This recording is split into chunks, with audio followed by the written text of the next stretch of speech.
Vagamon Pullikkanam DC കോളേജിന് സമീപം വാഹന അപകടം.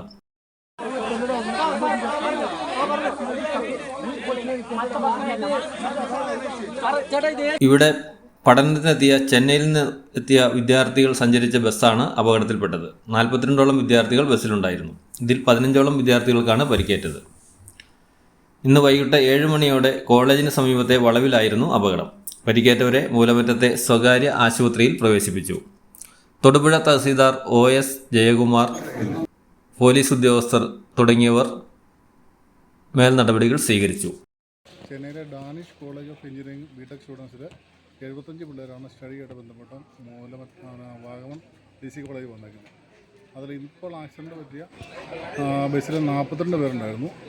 അതിൽ ഒരു 15 പിള്ളേർ ഓൾറെഡി ബിഷപ്പോയിൽ വന്നിട്ടുണ്ട്. പിള്ളേർക്കൊന്നും വലിയ കാര്യമായിട്ട് പരിക്കുകളില്ല. വണ്ടി ഓടിച്ച മൂലമറ്റങ്ങാനം പുത്തേടുകാരന് ഹെഡ് ഇഞ്ചുറി ഉണ്ട്. പിന്നെ ഒരു പയ്യന് ചെറിയ ഇഞ്ചുറി ഉണ്ട്. അപ്പോൾ 2 പേരെ തൊടുപുഴയ്ക്ക് വിട്ടിട്ടുണ്ട്. ബാക്കി ഓൾറെഡി പിള്ളേരെ ഇവിടെ ട്രീറ്റ് ചെയ്തുകൊണ്ടിരിക്കുന്നു. News bureau, Moolamattom.